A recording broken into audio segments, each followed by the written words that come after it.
Right, well, let's do it. Pretend it's okay. Ladies and gentlemen, boys and girls, noisemakers of all kinds, welcome to this year's cacophony. Before we begin, I need to give you the usual speech.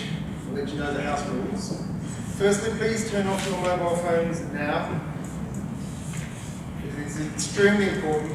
If you wish to use the video recording function on your phone, the device must be set to silent. You are welcome to take photographs and videos of the performances today. However, I must ask that you keep the centre arm clear during performances. Please also ensure that you do not block or stand in front of tripod-mounted cameras during the concert.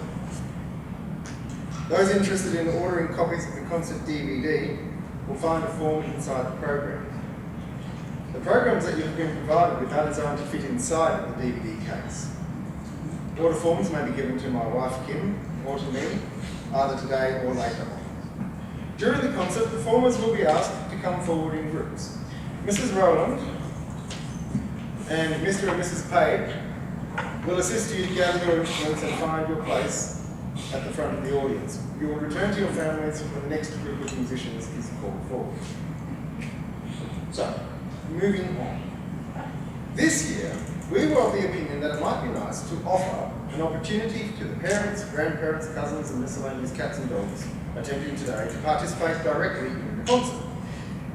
Therefore, we thought that it would be a sensible idea to invite our diverse community to come together, bringing with them instruments of interest, so that we may all share together a carefully considered and well-rehearsed set of tuneful and harmonious musical phrases. But then we realised that we don't take ourselves all that seriously, and therefore we probably shouldn't ask anybody else to do so either.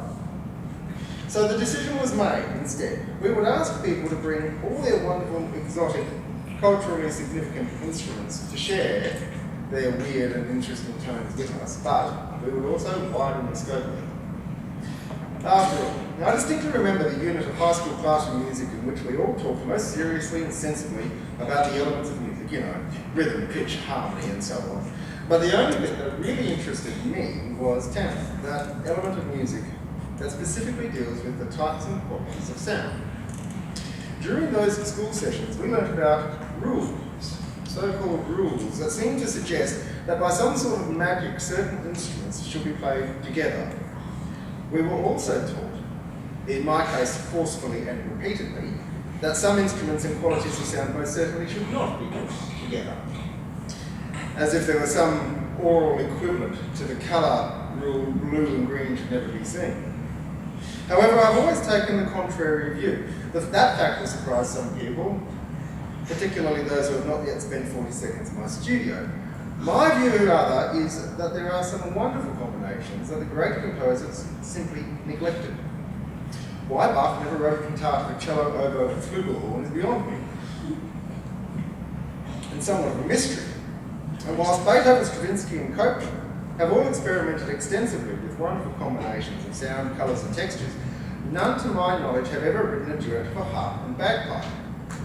And most surprisingly, none of these esteemed composers have ever managed to draw out the explosive symphonic tones of a cheese grater. This is a problem. So today, we shall fix that. Towards the end of the concert, just before the final hurrah, we shall all share in the cacophonous glory of a world premiere, as our multitude of instruments from around the globe, our nation and our garden sheds, voice together an arrangement of a very familiar tune. After all, why not?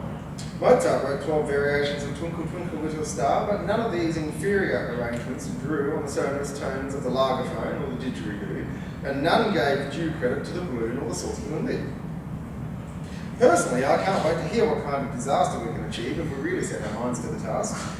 But of course, before we can share in this cacophonous silliness, we should probably knock out some slightly more sensible and beautiful music. So that's the plan for this afternoon. Some proper stuff, some silly stuff, a few carols, and a piece of cake. So, let's get started.